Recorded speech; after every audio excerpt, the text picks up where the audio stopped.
बोलो जयकारा बोल मेरे श्री गुरु महाराज की जय। श्री नंगली निवासी भगवान की जय। श्री परमहंस दयाल जी महाराज की जय। श्री नंगल विहालन भगवान की जय। श्री परम गुरु भगवान की जय। जय सच्चिदानंद जी। श्री अद्वैत वचनामृत।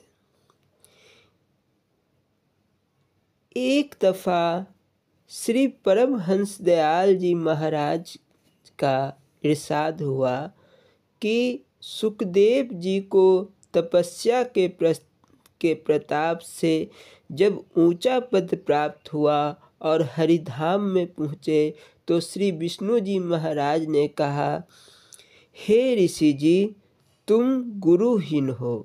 गुरु के ना होने से तुमको तप का अभिमान हो गया है। तुम लौट जाओ और गुरु धारण करो, वह तुमको ठीक मार्ग बतलाएंगे। सुखदेव जी ने गुरु की पहचान पूछी तो यह उत्तर मिला, गुरु का निरख आँख और माथा, सत्य का नूर रहे जही माथा। गुरु सोई जो सत्य बतावे, और गुरु कोई काम न आवे। सत्य पुरुष का कहे संदेशा, जन्म जन्म का मेटे अंधेसा। पाप पुण्य की आशा नाही, बैठे अक्षय वृक्ष की छाए। भृंगी मत होवे जे पासा, सोई गुरु सत सुनो सुखदासा। जो रहित घर बतलावे, सो गुरु सच्चा मानिए। तीन तज मिल ओवे आवे, चौथे तासो वचन प्रमानिए। पाँच तीन अधीन काया, न्यार शब्द विदेही। देह माही विदेह दर से, गुरु मता निज एही। अस गुरु करे बनाए, बहुर न जग देही धरे। नहीं आवे नहीं जावे, जेहि सतगुरु दया करे। सुखदेव जी ने लौटकर राजा जनक विदेह को गुरु बनाया और सतमार्ग पाया। इस अवसर पर कई सत्संगियों के मन में कुछ संशय उत्पन्न हुए तो श्री परमहंस दयाल जी महाराज ने फरमाया कि प्रत्येक मनुष्य के सुपुर्द कोई न कोई काम है और इसमें उसको कुछ न कुछ अधिकार भी दिया गया है। यदि किसी को उस काम से प्रयोजन है तो उस मनुष्य से भी संबंध रखना पड़ेगा। यदि इस काम में प्रयोजन नहीं तो उस मनुष्य से भी संबंध या मिलाप की कोई आवश्यकता नहीं।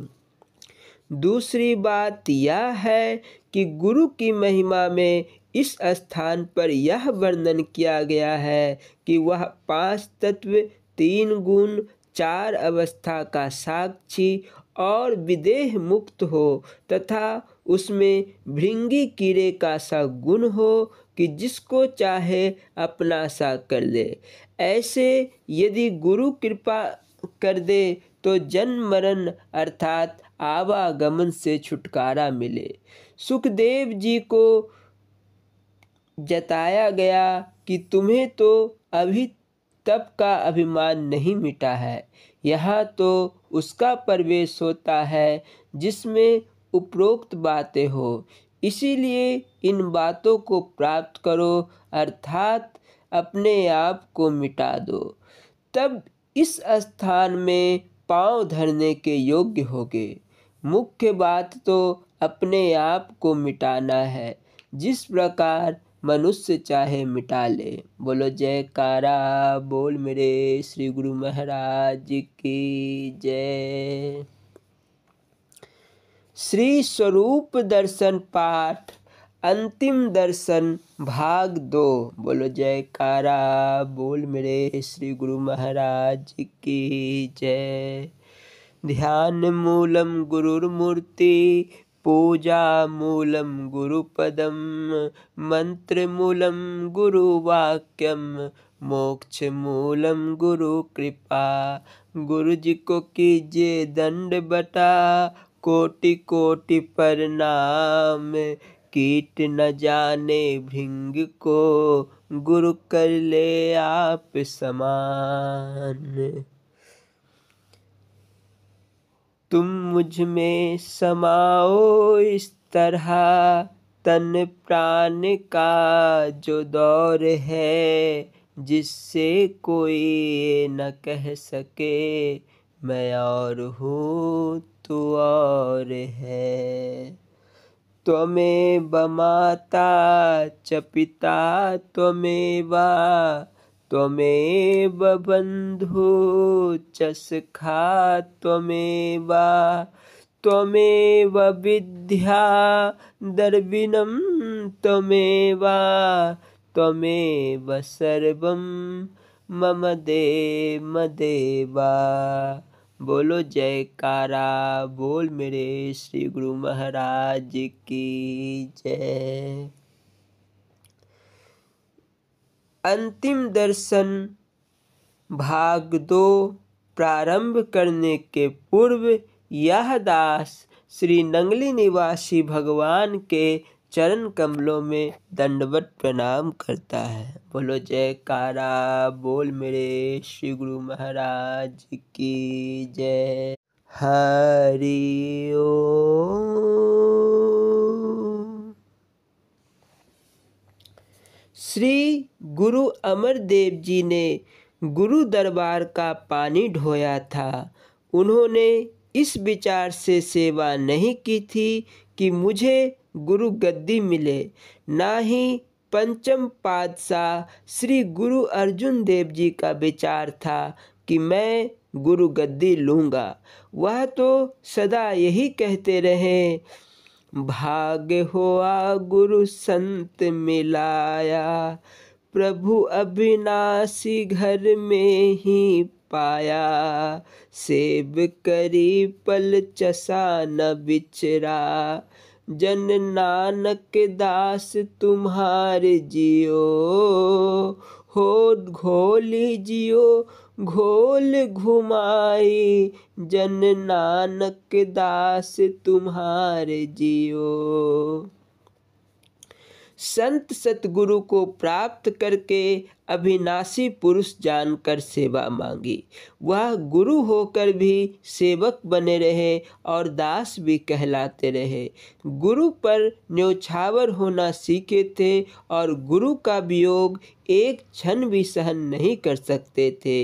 एक बार लाहौर में गुरु अर्जुन देव जी के दर्शन करने के लिए संगत आई। सब लोग दर्शन करके बैठ गए।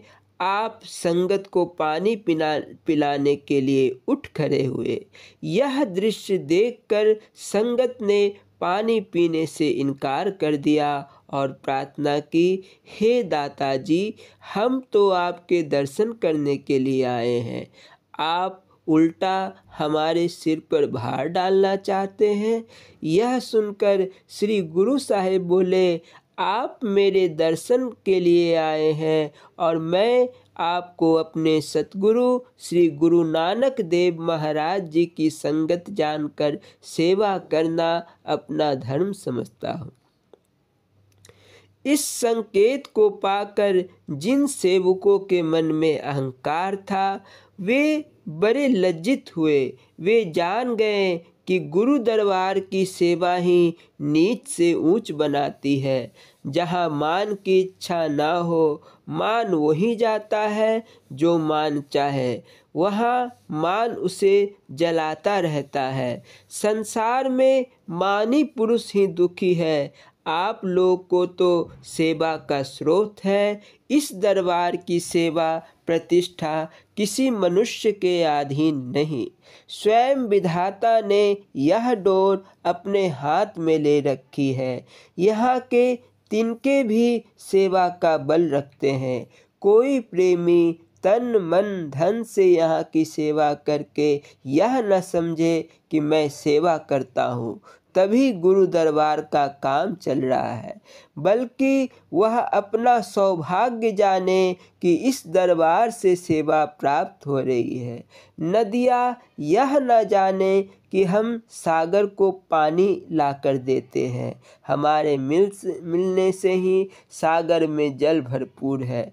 वह उलट कर देखे तो सागर का ही जल नदियों में जाकर नदी रूप होकर सागर में ही लौट आता है। यह प्रकृति का विधान आदि काल से चला आ रहा है। नदियों की शोभा इसी में है कि उन सब का मुख सागर की ओर हो। कोई भी नदी ऐसी नहीं जो सागर के विरुद्ध चलकर नदी कहलाती हो। सब नदियाँ सागर की ही ओर जाती है। ठीक इसी प्रकार आपका ध्यान मुझ तक है और रहना भी चाहिए। आज यह बात याद रखो कि जिसने मेरी सेवा करनी हो वह स्वामी अभेदानंद जी से परामर्श करे। स्वामी अभेदानंद जी हमारे निज सेवक और पूरे गुरुमुख हैं। इनको केवल मेरी ही सेवा का ध्यान है। जो प्रेमी धन से सेवा करना चाहे वे इनको दे दिया करे। वह भली भांति जानते हैं कि मेरी सेवा क्या है। मुझे इन पर पूर्ण विश्वास है। आप सभी गुरु के लाल हो, परंतु आप सब इनको सेवा ला कर देना और यह सेवा मुझ तक पहुँचाएंगे। यदि कोई और सेवा करना चाहे तो बड़ी खुशी से करे। जिसका जहाँ मन माने वही सेवा करे, परंतु मेरी सेवा के लिए यही निश्चित है। इन दिनों स्वामी अभेदानंद जी का शरीर कुछ अस्वस्थ था। जब तक वह पूर्ण रूप से स्वस्थ नहीं होते उतने दिनों के लिए अस्थायी रूप से हम स्वामी रोशनानंद जी को इस सेवा के लिए नियत करते हैं। जब उनका शरीर स्वस्थ हो जाए तो सेवा का संबंध उनसे ही रखना। मैं अब एक स्थान पर ही बैठूंगा। जिसने दर्शन करने हो वह आज्ञा मंगवा कर आए। आप लोगों ने दर्शन के लिए पूछा है कि दर्शन कहाँ होंगे, तो यह बात भी स्वामी अभेदानंद जी से पूछ लिया करो। यह हमारे निर्माण सेवक जिस दिन से यह दरबार में आए हैं, इन्होंने मेरे ही शरीर का ध्यान है और गुरु दरबार की भलाई के बारे में सोचते हैं। इन्होंने अपने शरीर का ध्यान छोड़कर अपनी सेवा ही जीवन धन समझ रखा है। इसीलिए हमारी आज्ञा है कि आप सब सेवा का संबंध इन्हीं से रखिए। एक दिन श्री महाराज जी चकोरी आश्रम में कार पर सवार होकर सैर के लिए गए। गुरुदेव एक स्थान पर मोटर से उतरकर पैदल भ्रमण करने लगे। फिर कुछ देर पश्चात शीशम के पेड़ के नीचे की छाया में आसन लगवाकर महाप्रभु विराजमान हो गए और सत्संग प्रवचन होने लगा। सतगुरुदेव जी बोले, महात्मा जन बादल के समान होते हैं जो कि सागर से भाप रूप बनकर दूर देश में लोगों को वर्षा से सुख पहुंचाते हैं। आप इस समय अपने ज्ञान कोष को भर लो। जो किसी ने पूछना है पूछ लो, क्योंकि संसार से सत्य नाम आलोप हो चुका है। इसी सत्य नाम को प्रकट करके जीवों को कल्याण मार्ग पर लगाना है। समय को महापुरुष समझता है कि इस समय संसार में किस वस्तु की आवश्यकता है। जैसे हकीम वैद्य ही जानता है कि रोगी को कैसा भोजन देना है, रोगी अपनी अज्ञानता से कुछ और मांगता है, परंतु बुद्धिमान हकीम उसे वह भोजन नहीं देता, तब रोगी रोग मुक्त है। इस समय संसारी जीव अज्ञान अंधकार में भटक रहे हैं, उनको सत्य नाम का उपदेश देना है। समय बहुत थोड़ा है और काम बहुत अधिक है। उस भयानक समय के आने से पहले कुछ आत्माओं का कल्याण कर लो, यह समय फिर हाथ नहीं आएगा। यदि साधु बने हो तो संसार के कोने कोने में सत्य नाम का झंडा फहरा जो। दाता दीन दयाल जी अभी इतने शब्द कह ही रहे थे कि एक महात्मा ने उठकर विनती की, श्री इष्ट देव भगवान जी, समय काफ़ी हो गया है, अब आप आश्रम में चलिए। बहुत अधिक संगत दर्शन करने के लिए आई है और वे प्रेमी आपके शुभ आगमन की बाट जो रहे हैं। महाप्रभु अब दया करके इस स्थान पर चलने की कृपा कीजिए। उस महात्मा की विनती सुनकर गुरुदेव अपनी मौज में आकर बोले, मैं फकीर हूँ, मुझे तंग ना करो। मैं अपने काम को भली भांति जानता हूँ। यदि स्थान पर बहुत संगत है तो आप में से कोई जाकर दर्शन दे आओ। किसका दर्शन और कौन दर्शन करने आए हैं? देखो, इस समय मैं गुरु महाराज तो नहीं हूँ, मैं निर्जन वन में बैठा हूँ। यहाँ ना आश्रम है, ना कार है, ना पलंग है और ना ही ऐनक तथा सिर वाला रुमाल मेरे पास है। मैं तो इन्हीं तीनों सादे वस्त्रों में आनंदित हूँ। आप मेरे तन को सजाकर मुझे गुरु समझते हैं। मैं अब गुरु नहीं। श्री महाराज जी की अगम मौज की यह वचन सुनकर स्वामी अघट प्रेमानंद जी ने उठकर प्रार्थना की, दाता दीन दयाल जी, हम तो केवल आपको ही गुरु समझते हैं। हम आश्रमों, वस्तुओं और वेशभूषा को गुरु नहीं मानते। आप ही हमारे गुरु महाराज हैं। स्वामी अघट प्रेमानंद जी की बात सुनकर हृदय सम्राट बोले, मैं कौन हूँ? यदि यह भवन और सुख संपत्ति आपके गुरु नहीं तो मुझे आपने कब देखा और कब गुरु माना? मेरी यह शोभा ही आपको मुझे गुरु मानने पर विवश करती है। मेरी सुखी संपदा को देखकर ही आप मुझे पूर्ण गुरु मानते हो। इस पर महात्मा जी ने फिर प्रार्थना की, हे गुरुदेव जी, कृपा करके हमें अपनी माया से बचा कर रखिए। हम दास आपको ही अपना मालिक जानते हैं। हमें आश्रमों, मोटरों, हारों से क्या प्रयोजन है? इस पर दाता दीनदयाल जी कहने लगे कि कल कोई मेरे जैसी वेशभूषा पहनकर आ जाए तो क्या आप उसे गुरु ना मानोगे? यदि वही मोटर और स्थान हो तो सिर पर रुमाल, आँखों में ऐनक लगाए हुए कोई और आ जाए तो क्या फिर भी आप इसे गुरु ना मानोगे? श्री महाराज जी के इन अगाध वचनों को सुनकर सभी प्रेमी चकित हो रहे थे। सबने प्रार्थना की, दयालु प्रभु जी, हम ऐसी वेशभूषा वाले को कदापि गुरु अपना गुरु ना मानेंगे। हमारे गुरु महाराज जी आप ही हैं। महात्माओं की बात सुनकर श्री महाराज जी हंसकर बोले, आप पक्के रहना।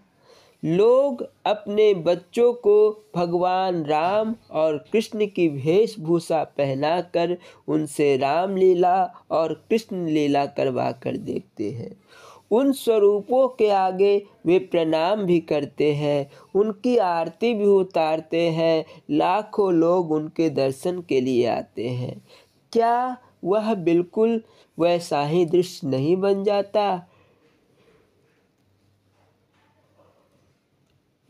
महात्मा जी ने प्रार्थना की, सद्गुरु दयाल जी वे सब कुछ भूल कर करते हैं, केवल भगवान राम और कृष्ण का स्वरूप बनाकर अपने दिल का भाव पूरा करते हैं। वही बच्चे जब उस वेशभूषा को उतार देते हैं, तब माता पिता उनको साधारण बालक समझकर शिक्षा देने के लिए कभी कभी गाली निकालकर थप्पड़ इत्यादि भी मारते हैं। जो लोग वेशभूषा और धन संपत्ति को गुरु मानते हैं, वे अपने परमार्थ से परिचित नहीं होते। पतिव्रता स्त्री के लिए केवल पति ही पुरुष है। शेष संसार के सभी पुरुष उसे स्त्री रूप ही दिखाई देनी चाहिए। उत्तम पतिव्रता स्त्री वही है जो पति के ध्यान में लीन रहकर उसके चरणों की दासी बनेगी। यदि वह अपने पति में किसी प्रकार की त्रुटि जानकर पर पति का ध्यान करे तो वह नरकगामी होगी। दाताजी, हम तो केवल आपके दास ही हैं और सदा इन्हीं चरणों के दास रहेंगे। स्वामी अघट प्रेमानंद जी का यह पूर्ण प्रेम वचन सुनकर सतगुरुदेव जी ने सभी को शुभ आशीर्वाद देकर कहा, समय पर देखा जाएगा, समय ही परीक्षा करेगा। श्री महाराज जी चकौरी आश्रम में लगभग 6 महीने विराजमान रहे। शायद ही कोई दिन खाली जाता होगा जब गुरुदेव के विशेष प्रवचन महात्माओं को सुनने के लिए ना मिलते हो। महाप्रभु आने वाले समय के लिए कुछ आंतरिक प्रबंध की बात सोच रहे थे। कुछ विशेष महात्माओं को इस बात का पता था कि श्री महाराज जी की क्या मौज है, परंतु वे कुछ नहीं कह सकते थे। एक दिन चकौरी निवासी कुछ भक्तों ने श्री चरणों में विनती की, दाताजी, आप तो यहाँ से जाने की तैयारी कर रहे थे, हम लोगों को कब किस स्थान पर आपके शुभ दर्शन होंगे।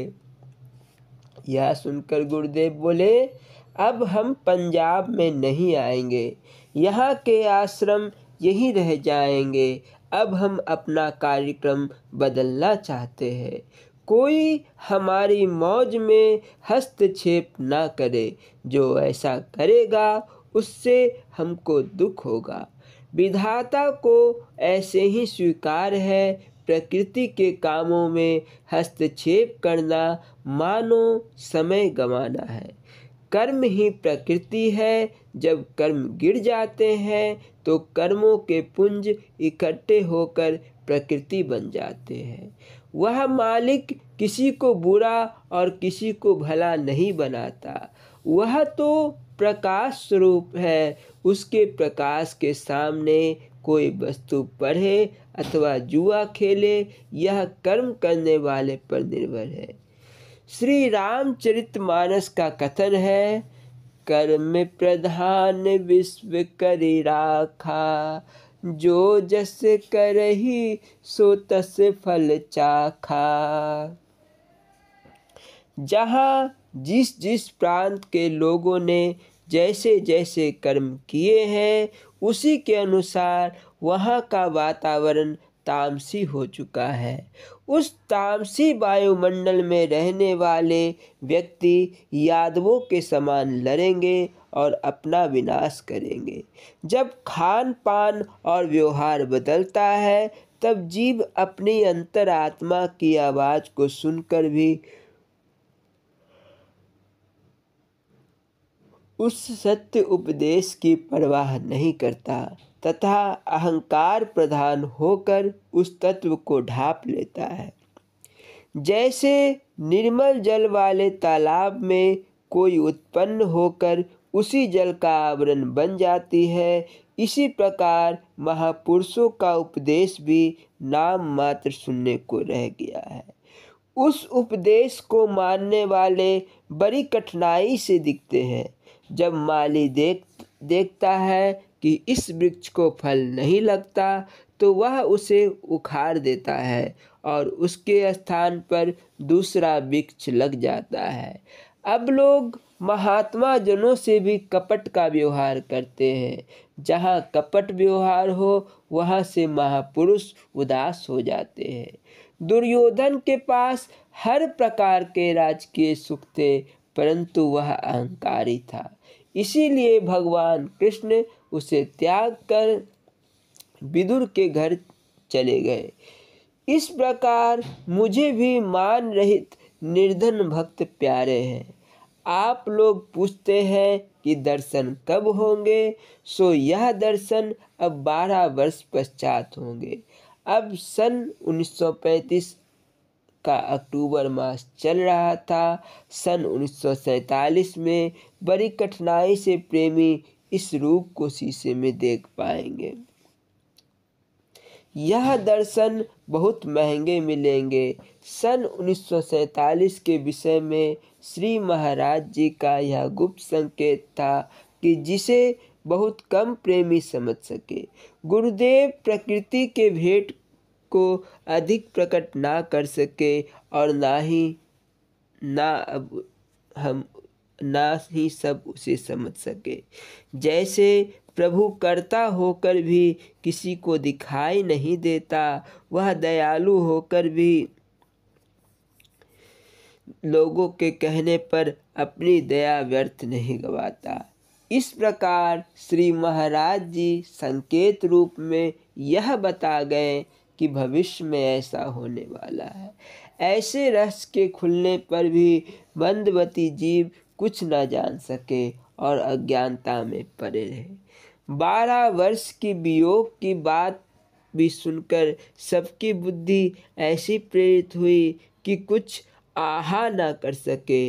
इसके साथ ही महाप्रभु ने यह वचन कहे, इन 12 वर्षों में किसी किसी प्रेमी को दर्शन होते रहेंगे, परंतु सीमा प्रांत सिंध और पंजाब के रहने वालों को साधारण रूप से दर्शन सन 1947 में ही होंगे। फिर श्री महाराज जी बोले, भगवान को दयाल रूप बदलकर अब काल रूप में आना होगा। जितनी दयालुता भगवान ने दिखाई गई है उसका पूरा लाभ किसी ने नहीं उठाया। सब अज्ञानता में ही भूले रहे।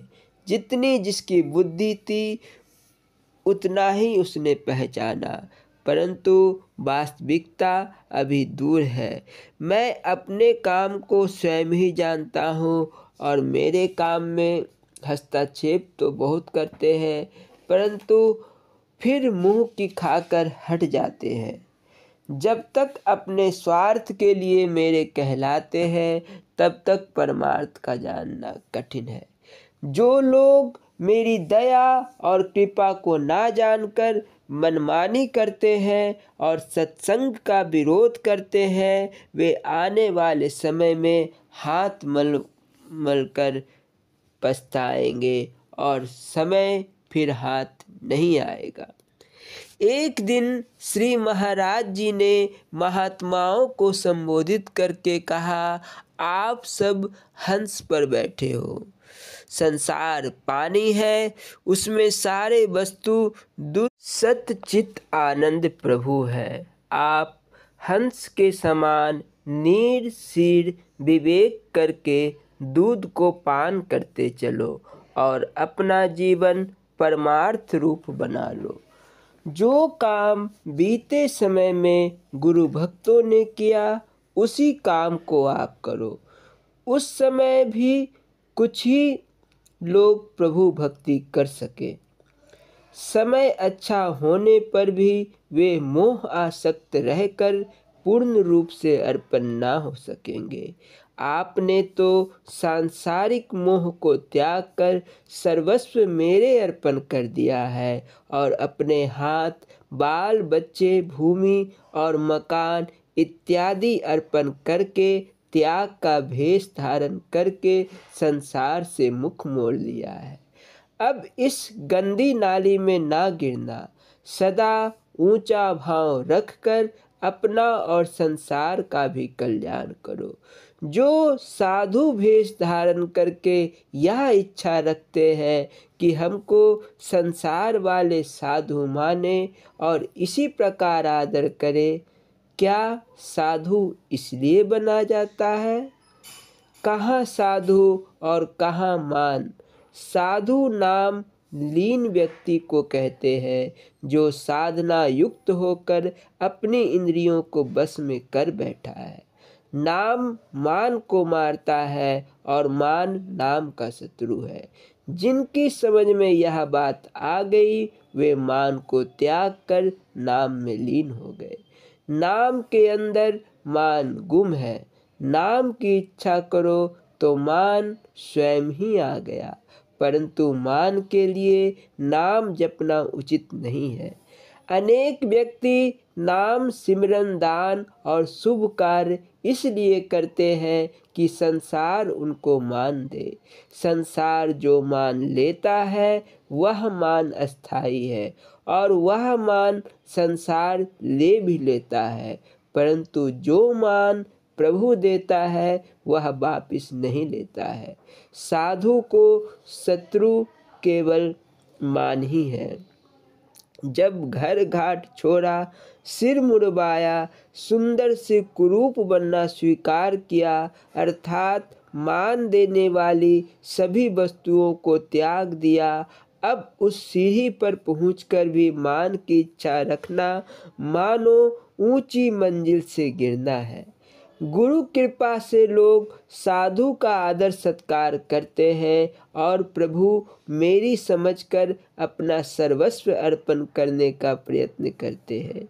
यदि गुरु का साया सिर से उठ जाए तो सब आदर निरादर रूप में बदल जाता है। श्री कबीर साहिब जी कहते हैं, अहम अग्नि निस दिन जरे, गुरु से चाहे मान, ताको यम न्योता दियो, हो हमार मेहमान। गुरु अर्पण मान ही करना था, जो शुद्ध स्वरूप पर आवरण है, परंतु जो साधु अपने भक्तजन अथवा भक्तजन गुरु से मान चाहते हैं, मानो उनका निमंत्रण यमलोक में है, अर्थात वे यमराज के अतिथि होंगे। मान को चाहना ही मान गंवाना है और मान का त्यागना ही मान पाना है। मानी पुरुष सदा हंगता की अग्नि में जलता रहता है। जैसे मछली बिना जल के तड़प कर प्राण देती है, ठीक ऐसे ही साधु का जब मान ना होगा तो उसके ही दिल में यह जलन उत्पन्न होकर उसे जलाती रहेगी। और यदि किसी जिज्ञासु ने आकर प्रणाम किया, आदर सत्कार पूर्वक चरण पूजे, तो वह साधु संतुष्ट हो गया। शास्त्र और महापुरुष उस साधु को साधु नहीं जानते। श्री रामचरितमानस में केवट ने भरत जी को इस प्रकार उपदेश दिया, या जग जाननि जागे योगी, परमारथ पर पंच वियोगी। अर्थात इस जगत रूपी रात्रि में योगी ही जागता है, शेष सब सो रहे हैं। योगी संसार के प्रपंच का त्याग कर बैठा है। संसार के समूह प्रपंच में मान भी आ गया है। इन सब से जो वियोग रखता है वही योगी है। योगी योग में युक्त होने वाले को कहते हैं और वियोगी बिछड़ा हुआ होता है। किसी महापुरुष का कथन है, जोगी ताहि ना जानिए, जोगी ताहि ना जान, जोगी ताहि जानिए, जोगी ताहि जान। इसका अर्थ यह है कि जो गीता को नहीं जानता उसे योगी ना समझो, और जो गीता को जानता है उसे ही योगी जानो। बोलो जयकारा बोल मेरे श्री गुरु महाराज की जय। शेष अगले भाग में। बोलो जयकारा बोल मेरे श्री गुरु महाराज की जय। स्वामी हीरानंदपुरी जी महाराज जी की लीला संस्मरण एवं अमृत प्रवचन। बोलो जयकारा बोल मेरे श्री गुरु महाराज की जय। बेड़ा पार लगा दे सतगुरु हारा वालिया। दोरांगला निवासी सत्संगी भाइयों ने एक घटना बताई है जिसके साक्षी है सर्व श्री शंकरदास, ज्ञानचंद, स्वर्गीय नंदलाल और श्रीमती भागवंती। इस घटना की चर्चा दूसरे स्थानों पर भी भक्तजनों ने की है। घटना इस प्रकार है। एक बार व्यास पूजा के पवित्र उत्सव में भाग लेने के लिए इस कस्बा से सत्संगी लोग नंगल आश्रम को आ रहे थे। रास्ते में व्यास नदी पड़ती है। उन दिनों आने जाने के साधन नहीं के बराबर थे, पैदल आना जाना होता था। बताया जाता है कि व्यास नदी में बड़े जोर की बाढ़ आई हुई थी। लोगों के कहने पर मल्लाहों ने बेरी दरिया में ठेल दी। ज्यों त्यों नाव आगे बढ़ती थी। नदी के वेग भी बढ़ते जा रहे थे। जब किश्ती ठीक नदी के मध्य भाग में पहुंची तो डगमगाने लगी। मल्लाह बहुतेरा जोर लगाते थे, परंतु वह पानी के प्रवाह के साथ जाने लगी। किश्ती में सवार सभी लोग हाहाकार करने लगे। स्वर्गीय भक्त नंदलाल जी के बड़े भाई श्री मुल्ला राम जी ने व्यंग कसते हुए कहा, नंदलाल, आज तुम्हारे गुरु की शक्ति की परख की घड़ी है। यदि पार लग गए तो समझेंगे तुम्हारे गुरु शक्तिमान है, नहीं तो पाखंड है। इस पर भक्त नंदलाल, जो सतगुरु महाराज जी के अनन्य भक्त थे, उनके मन पर जो बीती होगी उसका अनुमान तो कोई निष्ठावान गुरुमुख सत्संगी ही लगा सकता है। कहा जाता है कि भक्त जी ने सबको कहा, महाराज जी का स्मरण करो, और स्वयं यह भजन बोलने लगे। बेड़ा पार लगा दे सतगुरु नंगल वालिया, बेड़ी पार लगा दे सतगुरु हारा वालिया। सतगुरु नंगल वालिया, सतगुरु हारा वालिया, बेड़ी पार लगा दे सतगुरु नंगल वालिया।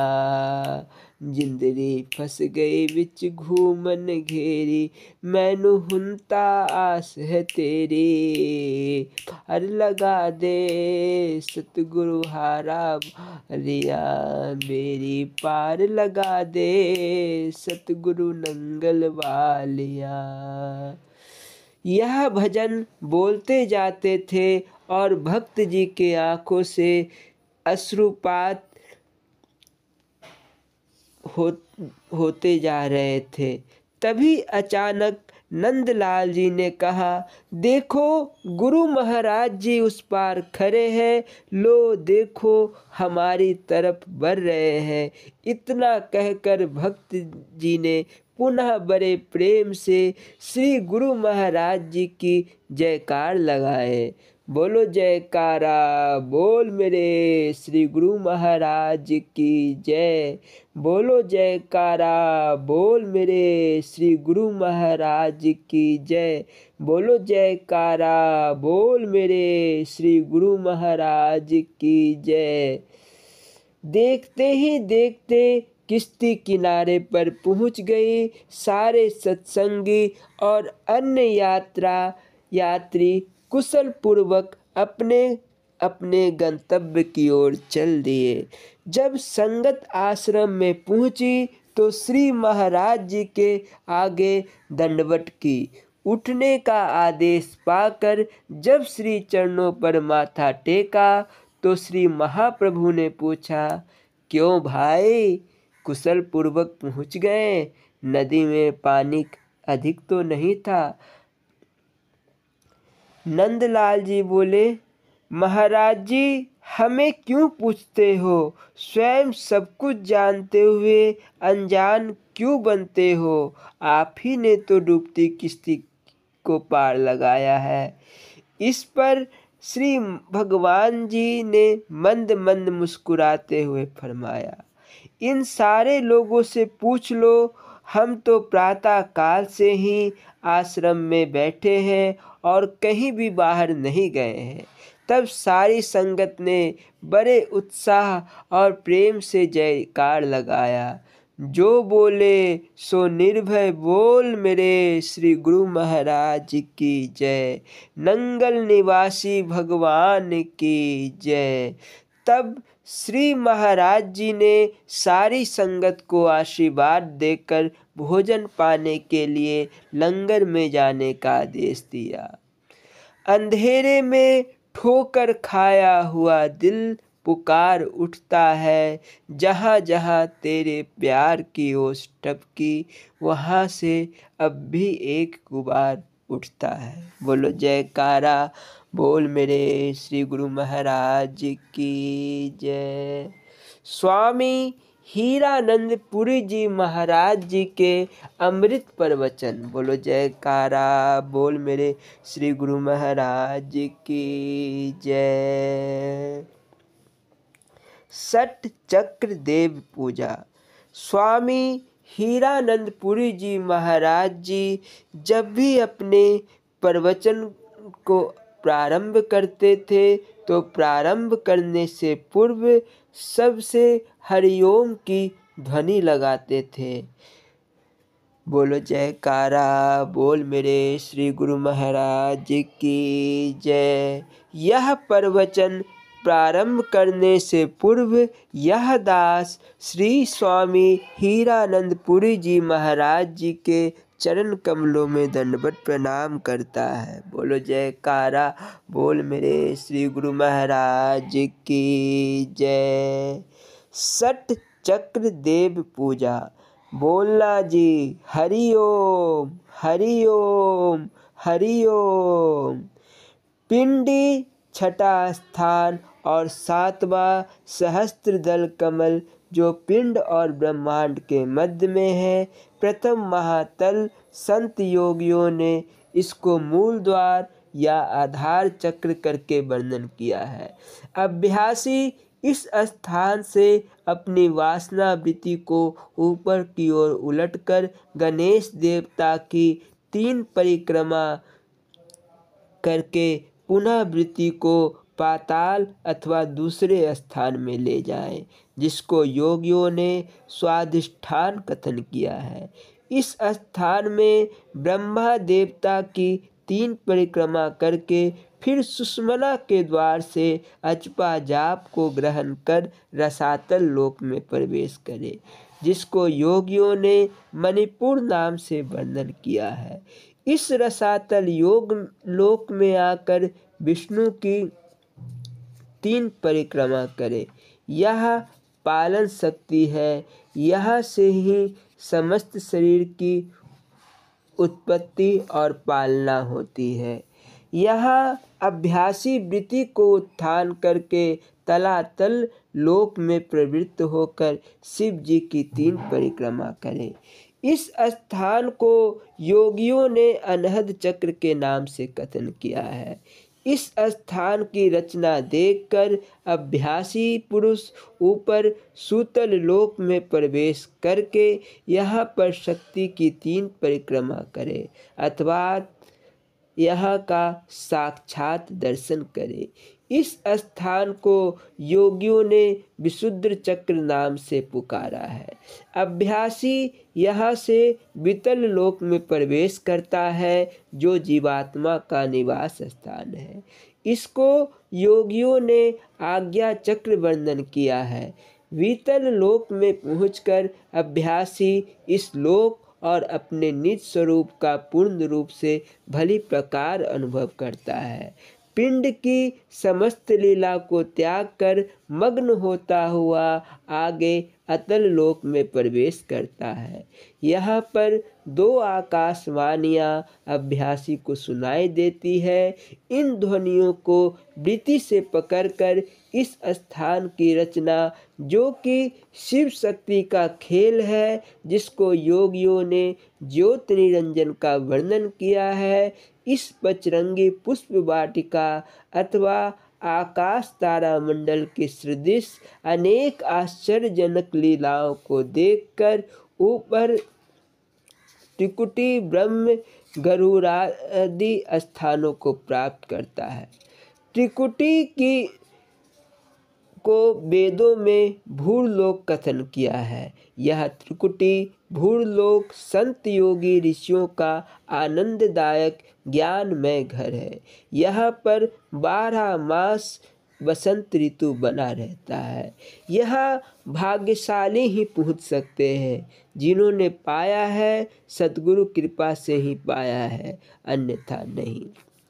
यह जो मूलधारा चक्र से लेकर सहस्त्रदल कमल तक का वर्णन किया है, इनमें 3 चक्र मूलधारा, स्वाधिष्ठान, मणिपुर यह जागृत अवस्था में वर्णन किए हैं और सहस्त्रदल सुषुप्ति अवस्था में भाषण किया है।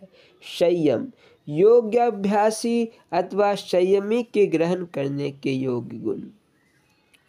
शरीर रक्षा के लिए भोजन करना चाहिए, स्वाद के लिए नहीं। खट्टा, खारा, चरपरा भोजन नहीं करना चाहिए, इससे वीर्य का पतन होता है। भोजन सदैव क्षुधा रखकर करना चाहिए, जिससे आलस्य ना आए।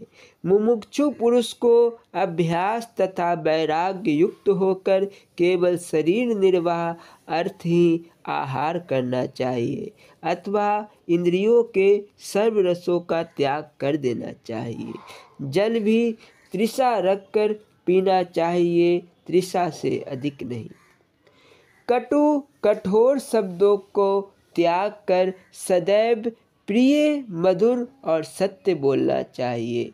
किसी से हार जीत के लिए वाद विवाद नहीं करना चाहिए। 4 या 6 घंटे से अधिक नींद नहीं करनी चाहिए। 3 या 4 घंटे से कम भी सोना नहीं चाहिए। जहाँ तक हो सके मकान, गुफा, कुटिया आदि में अकेला ही सोना चाहिए। सोते समय नाम का सुमिरन कर यह विचार करे कि मैंने प्रातःकाल 4 बजे उठना है। ऐसा ख्याल कर सोए तो ठीक 4 बजे निद्रा टूट जाएगी। जब तक नींद ना आए तब तक सुमिरन ध्यान ही करते रहना चाहिए। नित्य ब्रह्म मुहूर्त में उठे और गायत्री नाम, जाप, पाठ, प्रार्थना आदि भाव तथा अर्थ समझकर श्रद्धा प्रेम पूर्वक नित्य नियम से निर्माण निष्काम होकर ही करे। प्रातःकाल परमात्मा के नाम रूप गुण प्रभाव का चिंतन करने के पश्चात ही किसी कार्य में लगना चाहिए। शौच स्नान से निवृत्त हुए बिना कोई पदार्थ नहीं खाना चाहिए। पहले अपने इष्ट देव सद्गुरु भगवान को भोग लगाकर फिर आप भोजन करें। यदि गृहस्थी हो तो बलि वैश्विक देव भी करें। सत्संगी उपदेशी अभ्यासी को उचित है कि नित्य नियम पूर्वक दोनों संध्या समय में सुमिरन, ध्यान और भजन का अभ्यास वृत्ति अंतर्मुख कर अवश्य किया करे। जिस दिन अपने कर्तव्य कर्म का पालन सुमिरन, ध्यान, पूजा, सेवा, दान आदि ना हो सके, उस दिन भोजन, जलपान आदि भी नहीं करना चाहिए। अपने अनुचित कार्य पर पश्चाताप करे और प्रण करे कि ऐसा पाप फिर कभी नहीं करूँगा। गुरु उपदेश को पूर्ण रूप से याद कर प्रसन्न हृदय से परमात्मा का ध्यान नित्य नियम से करना चाहिए। गुरु आज्ञा को भुलाना, नित्य कर्म अथवा कर्मों से आलस्य में आकर चित्त चुराना पाप जाने। तन, मन, धन, वचन से प्राणी मात्र को कष्ट ना पहुँचाए। किसी की हिंसा ना करे। आर्थिक, सामाजिक, व्यवहारिक आदि कार्य न्यायपूर्वक मान कामना और आसक्ति को त्याग कर मनुष्य मात्र की भलाई के लिए करे।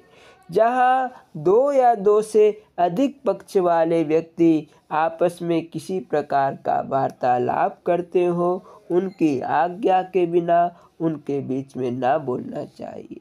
सर्व प्राणी मात्र को ईश्वर अंश जानकर प्रेम पूर्वक व्यवहार करे। किसी से द्वेष ना करे, किसी से अधिक प्रेम ही करे। जगत में किसी की चिंता ना करे, सर्वशक्तिमान ईश्वर पर पूर्ण भरोसा रखे।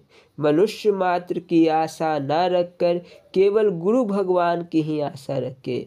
सर्व प्रकार से गुरु भगवान का ही दास बना रहे। निश्चय करके प्रभु के नाम रूप सेवा में मन को स्थिर करे। सदैव जगत के भोगों से अथवा मोह कामादि द्वंद्वों से न्यारा रहे। धन यौवन बल बुद्धि विद्या का मान ना करे। शास्त्र गुरु वाक पर पूर्ण श्रद्धा रखे। अपने आप पर गुरु की कृपा जानकर अपना कल्याण ही समझे। सर्व प्रयत्न पूर्वक गुरु कृपा का अधिकारी बनने का प्रयत्न करे।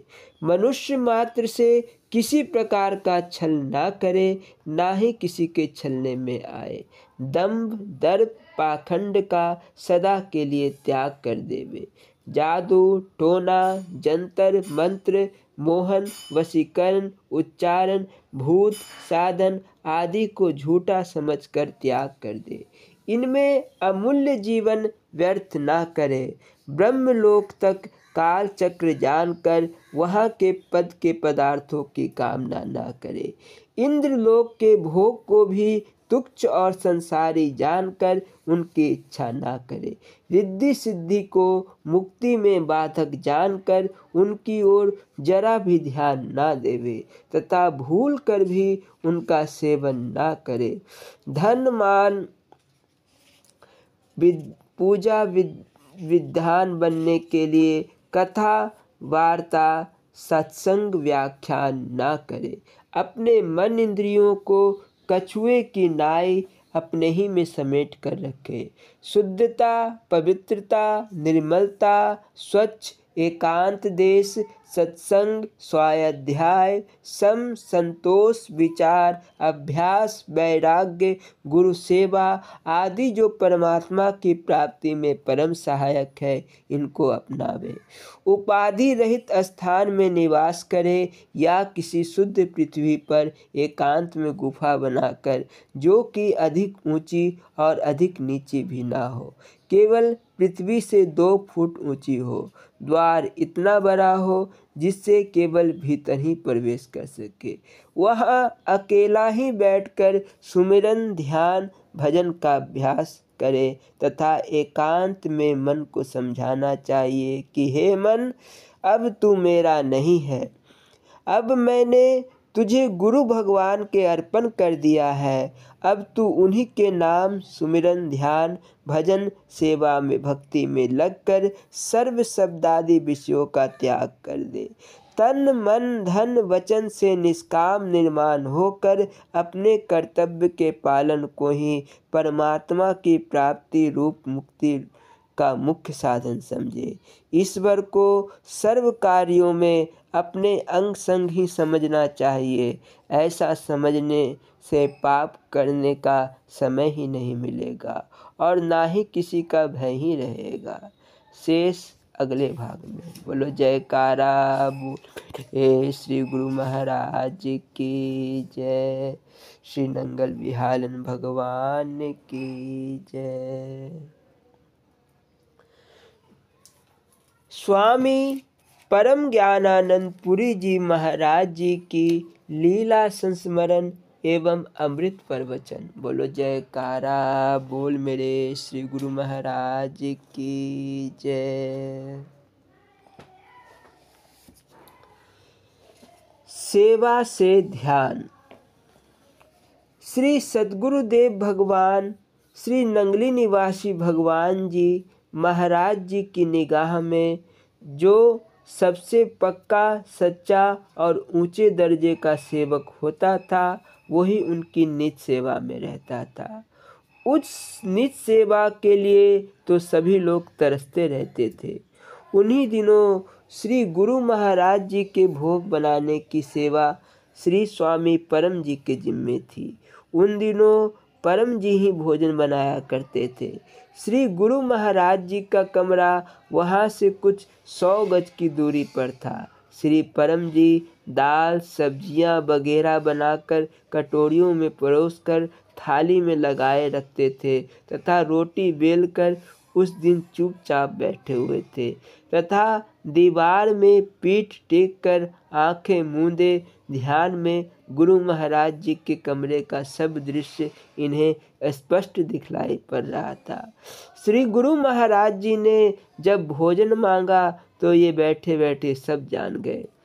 खट से स्वामी परम जी ने रोटी सेका और थाली लिए हुए श्री महाराज जी की ओर दौड़ गए। सेवादार महात्मा ने महाराज जी का हाथ धुलाकर थाली लाने हेतु जैसे ही बाहर आया, श्री परम जी थाली लिए वहाँ पहले से ही खड़े थे। तुरंत थाली पहुँचने के कारण श्री महाराज जी पूछ पड़े, इतनी जल्दी भोजन कैसे ले आया?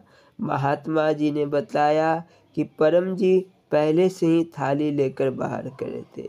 यह सुनकर श्री महाराज जी हंसने लगे।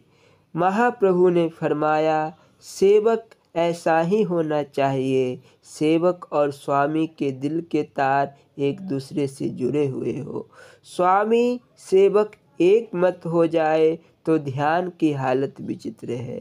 सेवा से ध्यान में सहूलियत होती है। बोलो जयकारा बोल मेरे श्री गुरु महाराज जी की जय।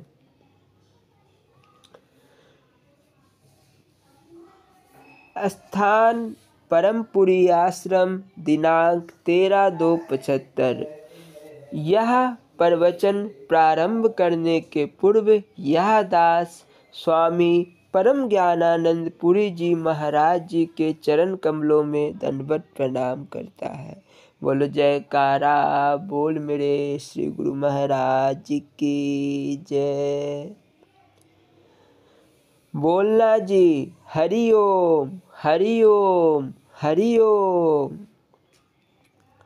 प्रेमियों, पूर्ण गुरुमुख और ज्ञानी में कोई फर्क नहीं होता। दोनों का ज्ञान आगे चलकर एक सा हो जाता है। गुरुमुख गुरु भक्ति के द्वारा तथा ज्ञानी श्रवण मनन और निध्यासन के द्वारा अपने लक्ष्य को प्राप्त करता है। ज्ञानी सब में अपने आप को देखता है, आत्मवत सर्वभूतेषु, किंतु भक्त सब में अपने इष्ट के दर्शन करता है। ज्ञानी का रास्ता खतरनाक होता है। ज्ञान के पंथ कृपान के धारा, जरा सी भी चूक हो जाए तो खट नीचे आ जाएगा। भक्ति के रास्ते पर चलने वाला कभी गिर नहीं सकता, क्योंकि उसे अपने इष्ट पर दृढ़ भरोसा होता है। तुलसीदास जी का रास्ता भक्ति का रास्ता है। भक्ति का मार्ग सरल इसलिए बताया गया है कि भक्त पर भगवान की माया का असर नहीं होता। नट सेब कही ना व्यापे माया, मदारी के जंबूरे पर उसके जादू का कोई असर नहीं होता, क्योंकि जंबूरे को मदारी का सब भेद मालूम होता है। दुनिया यह देखकर हैरान होती है कि मदारी ने तुरंत एक पेड़ बना दिया, पेड़ में फल लगा दिए, कबूतर बना दिया, किसी को मार दिया और तुरंत ही उसे जिला भी दिया। देखने वाले भले हैरान होले, मगर जंबूरा यह खूब जानता है कि सब खेल ही खेल है। इसी प्रकार भगवान की माया भी भक्त के ऊपर कोई प्रभाव नहीं जमा पाती। भगवान अपने भक्त से अपनी माया समेट लेते हैं। भक्ति के मार्ग में यह कोई नई बात नहीं। पहले के महापुरुषों ने इसी रास्ते पर चलकर अपनी मंजिल तय की है। साधारण लोग गुरु भक्ति को सामान्य सी बात समझते हैं। उनकी नज़र में मंदिर, मस्जिद तथा तीर्थादि में जाना गुरु भक्ति की अपेक्षा अधिक कल्याणप्रद होता है। लेकिन इतिहास यह बताता है कि गुरुमुख से बड़ा कोई भक्त नहीं होता। भगवान राम जंगल जाते समय ऋषि के आश्रम में ठहरे। वहाँ उन्होंने ऋषि से पूछा, ऋषिराज, हम यहाँ राक्षसों का संहार करने के उद्देश्य से आए हैं। हमारा यह कार्य कैसे सफल होगा? रावण के पास तो ब्रह्मपाश है। यदि ब्रह्मपाश तोड़ दूँ तो मर्यादा बिगड़ती है, और यदि नहीं तोड़ूँ तो मेरे कार्य की सिद्धि नहीं होगी। बताएं मैं क्या करूँ? ऋषि ने कहा, एक उपाय है। अगर किसी सच्चे गुरुमुख का जूठन प्रसाद आपको मिल जाए तो उस ब्रह्मपाश से आप अवश्य बच जाएंगे। राम ने पूछा, मैं ऐसा गुरुमुख कहाँ ढूंढूं? क्या मैं स्वयं सच्चा गुरुमुख नहीं हूँ? ऋषि बोले, आप तो कारक कोटि के महापुरुष हैं। आपकी बात जुदा है। जो जीव कोटि का होगा और सही अर्थ में जिसने गुरु धर्म का पालन किया होगा, उसी के प्रसाद से आपका कल्याण हो सकता है। भिल्नी एक अनन्य गुरु भक्त है। कुदरत ने पहले से ही वैसी व्यवस्था आपके लिए कर रखी है। वह बरसों से आपका इंतजार कर रही है। आपके लिए प्रतिदिन वह जंगल से बेर चुन लाती है और उनमें से मीठे बेर चक चक कर दाने में संजो कर रखती है। जाकर आप उसे खा लें और ब्रह्मपाश के भय से मुक्ति पाए। राम भिल्नी के घर चल पड़े। कहा है, रीति नीति परमार्थ स्वार्थ, कौ न राम समझान जथारथ। अर्थात किसके साथ कैसी नीति बरतनी चाहिए, किसकी क्या रीति है, कैसे परमार्थ करना चाहिए और स्वार्थ भाव भी कैसा होना चाहिए, ये बातें राम से बढ़कर दूसरा कोई नहीं जानता। भिल्नी की भक्ति तो पूरी करनी है और गुरु भक्ति का आदर्श भी स्थापित करना है। राम वहाँ वन में किसी तपस्वी ज्ञानी योगी की कुटिया में नहीं जाते। वे सीधे भिल्नी की कुटिया में जाते हैं। भिल्नी स्वयं नहीं जानती कि उसकी भक्ति कितनी बड़ी है। राम के प्रति अनन्य प्रेम के कारण वह मीठे जंगली बेरों को चखकर अपने इष्ट को खिलाने के लिए रखती जाती है। उसने वे बेर भी जानबूझकर नहीं रखे, भक्ति के आवेश में रखे थे। वह जानती थी कि राम तो एक राजकुमार हैं, दूसरे भगवान के अवतार भी। भला खट्टे भेड़ कैसे खाएंगे? इसलिए स्वयं चखकर वह खट्टे भेड़ों को निकालकर उनकी जगह मीठे बेर रखती जाती थी। जो लोग यह समझते हैं कि सेवा पूजा के लिए इतने सामान होने चाहिए, उन्हें भिल्नी से शिक्षा लेनी चाहिए। यदि भिल्नी के घर सोने के पात्र होते, रसगुल्ले होते, 56 प्रकार के भोग होते और फिर भी वह भगवान को बेर खिलाती तो वे कभी नहीं खाते। वैसी हालत में उन बेरों को खाकर भगवान के पेट में दर्द जरूर हो जाता, मगर वे बेर ही भिल्नी के सर्वस्व थे। उसके पास उनके अतिरिक्त कुछ था ही नहीं। अंतर्यामी भगवान सब कुछ जान रहे थे। भिल्नी उन्हें बेर खिलाती चली गई। राम को यह भी ख्याल था कि लक्ष्मी के ऊपर भी ब्रह्मास्त्र का असर हो सकता है, इसीलिए उन्होंने क्षमा करिएगा, राम को यह भी ख्याल था कि लक्ष्मण के ऊपर भी ब्रह्मास्त्र का असर हो सकता है, इसीलिए उन्होंने लक्ष्मण की ओर बेर बढ़ा दिया और बोले, लो तुम भी खाओ। इतने अच्छे मीठे बेर हमने आज तक अपने जीवन में खाए ही नहीं। लक्ष्मण की जीव बुद्धि थी। वे सोचने लगे, सामने बदसूरत चुड़ैल के हाथों से स्वयं जूठे बेर खा रहे हैं और हमें भी खाने को कहते हैं। उसने बेर तो ले लिए मगर आँख बचाकर उन्हें दूर फेंक दिए। ऐसा कहा जाता है कि लक्ष्मण के हाथों से फेंके गए बेर ही आगे चलकर संजीवनी बन गए थे, जिससे लक्ष्मण की मूर्छा भंग हुई थी। इस प्रकार भगवान ने भिल्ली को जो महत्व दिया वह प्रत्यक्ष ही है। कथा यह है कि ऋषियों के तालाब में भिल्ली का अपमान किए जाने के कारण कीड़े पड़ गए थे। ऋषियों ने जल को शुद्ध करने के लिए जब भगवान से प्रार्थना की तो उन्होंने कहा, किसी अनन्य गुरु भक्त को अपमानित करने से ही जल दूषित हो गया है। जब तक उस गुरु भक्त के चरण उस तालाब में नहीं पड़ेंगे तब तक उसका जल शुद्ध नहीं हो पाएगा। तो गुरु भक्त का इतना बड़ा महत्व हो जाता है।